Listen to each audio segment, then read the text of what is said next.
Hello, everybody out there in YouTube land, and welcome to DC Fans United. So, from time to time, I've been reviewing these Convergence tie ins. Along with the main story of Convergence, they did a whole bunch of tie ins. They're all two shots, so that's kind of nice. They're just two issues, and they're real concise and have a nice little story generally. So I've done lots of reviews of these. I did Convergence, Wonder Woman, and Titans, for instance. So I've got those in a playlist, and I will include the playlist in the description box. So today I'm going to be looking at Convergence Batgirl 1 and 2. So I really wanted to like this issue. These two issues. I kind of think this comic has a lot of flaws, though, and we'll get into that in a moment. Not sure where the credits are, but we'll go with off the cover here. So Whitney was the writer, Leonardi was the penciler, Pennington did the inks, and I believe Busolato did the coloring. So, as always with these Convergence tie-ins, you have two different cities, generally from different universes, and they are going against each other. For instance, pre-Flashpoint Gotham City against Flashpoint Gotham City. So, it's kind of interesting. The way this starts off is a little different than normal. Instead of them being in the city like they generally are, they start off outside of the city, although this jumps around quite a bit. And also we're dealing with a number of members of the Bat family. So Stephanie Brown, is the main character, and we also have Cassandra Cain and Tim Drake are out here on their own, and it jumps around a little bit. You'll see why they're outside of the city, but they're all out here in the desert, and this is really kind of cheesy. Like, you'll see all kinds of things in this are kind of not that great, but anyways, they're just talking, and there's this really lame part where Stephanie's gonna go off by herself to literally go to the bathroom, and she's like taking off her utility belt and everything, and it doesn't seem very like someone who's been trained by Batman wouldn't be so careless. But anyways, Catman, who is an alternate to Batman, shows up, and he gets the drop on her, of course, because she's being dumb. And he tackles her, and they wrestle around, and they fight a little bit, and then Tim runs up, and they're still fighting, and it's just kind of like a long, drawn-out fight scene between the two before they ultimately decide that they are both good guys, and they're on the same side, and Tim has just been watching the fight, and Cassandra... Oh, so then, while they're talking, Stephanie figures out that Cassandra is probably in danger since they left her alone. So then, we get one of the better pages. See Gorilla Grodd there, being a big bad guy. So he's the actual villain, not Catman. Catman and Grodd were brought here together, but they are enemies. So they run up, and then we have a really long flashback sequence. So I haven't talked about it yet, but the art on this is really hit or miss. Some of it's pretty passable, like the animals look okay to me. Oh, I should explain what's happening too, but we'll get to that in a minute. Anyway, the animals look alright, and like she looks pretty good. I mean, good enough. But then there's weird things like this person's face, let's see if it'll focus a little better, is just like a circle with two eyes and a mouth. There isn't a nose or anything. And a lot of it's like that. Even this guy who's up closer, that's a really like no detail face. And I know not everything's going to be super detailed, but a lot of the art on this was really kind of not up to what I would prefer. I really am a little more into the details, so things like that really stood out to me. But the scene overall is kind of cool.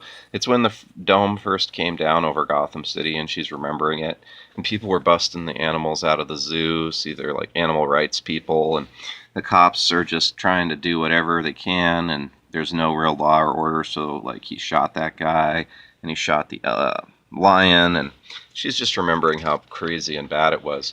So stuff like this is what I like the most about the tie-ins. I know that sounds morbid, but not the disasters, but just seeing how people react to the dome coming down and then the city being isolated. I find that to be more interesting than the showdown between, in this case, some of the Bat family versus Gorilla Grodd, or whoever, like Vampire Joker versus versus Wonder Woman. That was a pretty cool story, but I was more interested in how the people survived while the dome was down. Another one of the Convergence stories is interesting because Poison Ivy takes on the role of a good person. Well, she can be a good person, but as more of a hero and starts growing food for the people because they're all trapped under the dome. So more of what this is about, it's still a continuing flashback. So she's remembering that, and then she's remembering just like she quit being Batgirl for a while, and she's working as a nurse. And I'm not going to go into all the dialogue, but I do remember some of it being pretty cringy. So, let's see. Oh, here's my kitty cat. She came to visit. So anyways, I don't know. There's some of the dialogue's real cringy throughout. They walk home, and this random masked villain jumps out and kind of threatens them. But she's just like, go home. Just doesn't take him seriously, and he doesn't do anything. I know this comic's weird. Like, there's a whole long backstory sequence. It's kind of done backwards, which is okay, but I don't know. A little strange. So anyways, Red Robin sees them. They just kind of look at each other. She goes to her home. She's watching TV. Then Cassandra comes in. So this is still all flashback. I'm assuming they're roommates. It's a little ambiguous. Like, they're hanging out in their underwear and watching TV and stuff. And then there's no meat, right? Or not very much meat. Yeah, so it's a guinea pig, not a hamster. But anyways, they have very little meat. And they've been raising this guinea pig. They were going to eat it. So Cassandra wants to eat it, and she gets it out. But Stephanie won't let her. She's like, put it down. And Cassandra's like, what do? Fight me? And she's just like, yes. Okay, like, I don't know. It's stupid. So she's standing there, and Cassandra hits, and she blocks it. And they're going to fight, basically. But then, let's see, I know there's a news report that comes on and tells them the dome came down. But one thing, too, you aren't getting the full terribleness of the art. Like, this would be kind of a sexy scene. I mean, in a way, it's these two ladies, and they're in their underwear, and, like, trying to show you this part, like, her boxers are riding down, so, like, you can see her crack. But, like, it's just, the art's just, I don't know, it's not sexy. It's just kind of like, okay. I don't know what they're going for, like if it was supposed to be hot or just like, I don't know, their normal everyday routine. It was weird. So anyways, they see the dome's down, so they bust out their Batgirl outfits, and they're doing a little training because Stephanie has been out of the game for a year.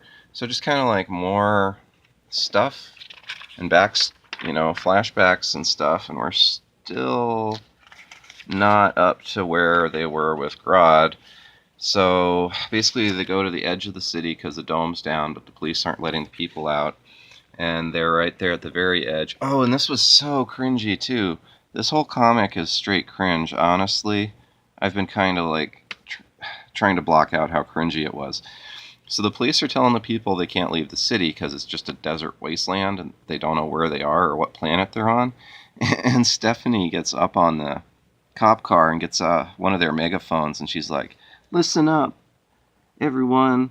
If I pull the pin and oh, that's right. She has some kind of a gas bomb, and she's threatening to throw it if they don't disperse, which is like, yeah, that's really helpful, you crazy person.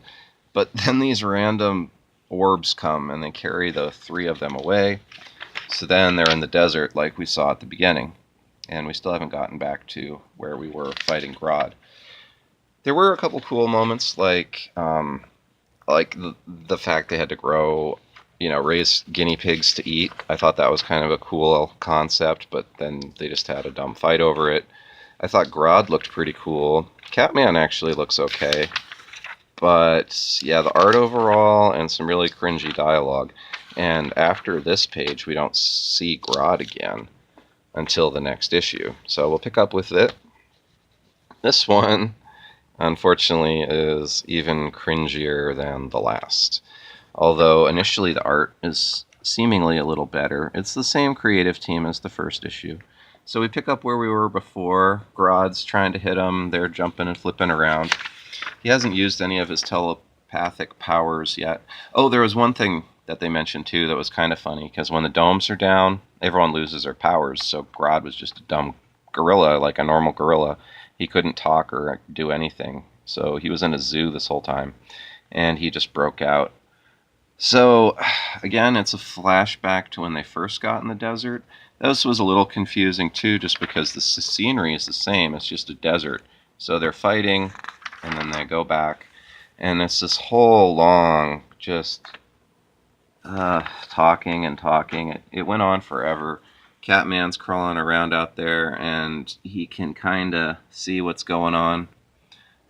This panel, too, I don't know if you can quite tell, but I thought it looked a little strange just because, like, this is his stomach muscles, but they're, like, way out here, and then his back's here, but it's like arched down, like really, I don't know, maybe it's the angle he's laying at.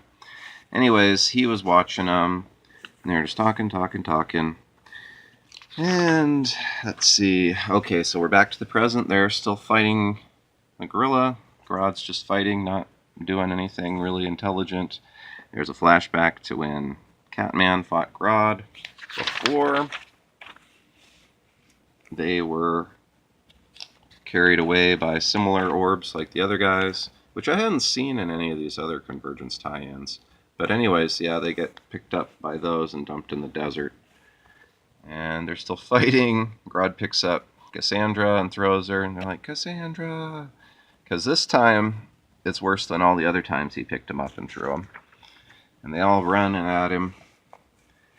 Tim jumps and he's gonna kick him, and Catman throws knives at him, and she's getting slammed in the ground, so I guess that is pretty bad. And then, oh yeah, this is so stupid. I don't even, okay. Yeah, so what happens here, this panel, he has her, and then the very next panel, it's a flashback, but it's still in the desert. So I was like, what, did Grodd disappear and was replaced by Tim? But no, it's a flashback. And it's this whole stupid drama about how they were used to be a couple and now they're not a couple. And cat's jumping around. And here's the cringiest part. She doesn't like what he says, so she punches him, like you do when you're romantic with someone and you have a disagreement. You just punch them in the face so hard that they are knocked down on the ground. Because that's totally acceptable and funny if it's a woman doing it, apparently.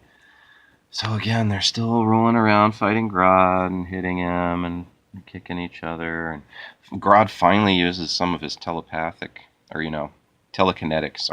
powers, and he gets Tim to attack Stephanie, because Tim is, of course, more weak-minded than Stephanie is, even though he's been Robin much more than she has. His will is weaker, so Grodd, of course, uses him to attack her. And then we're up to the even stupidest part. So since Grodd and Catman were brought there together, they're supposedly on the same team. So Stephanie convinces Catman to surrender to her, and to make it legit, she punches him as hard as she can, and he's knocked down, and then they win. And, like, you would think this was written by Gail Simone. It's so cringy. She does a little dance and says, "Yes, winning, I am the champion, no time for losers." And, of course, that would be, like a Queen song. But she's like, I'm thinking about throwing in a little Mick Jagger swagger strut, too. Okay, you're getting your bands mixed up. Anyways, so then the little magic orbs come and pick them up and take everybody home. And they drink some black market coffee because they've been cut off from all the other supplies.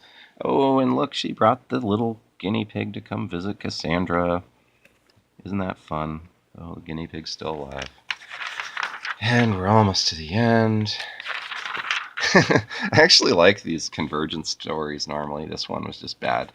So then, even though the last time we saw them, they were hitting each other, Tim and Stephanie decide they're going to be back together, and they make out.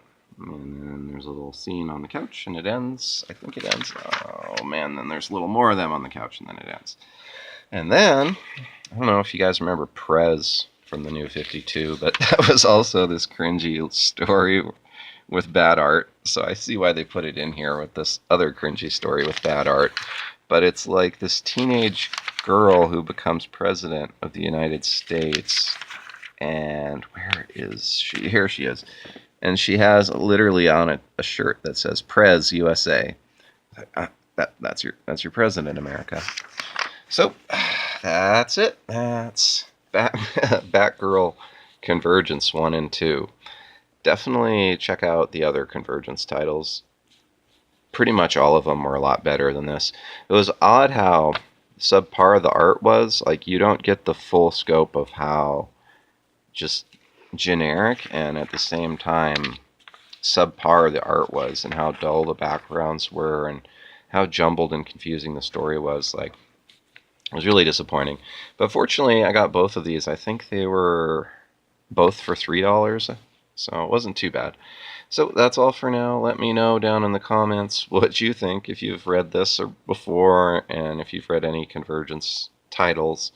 And yeah, that's all for now. Be sure to subscribe if you haven't. Hit the bell for notifications. And as always, thank you for watching and being a part of DC Fans United.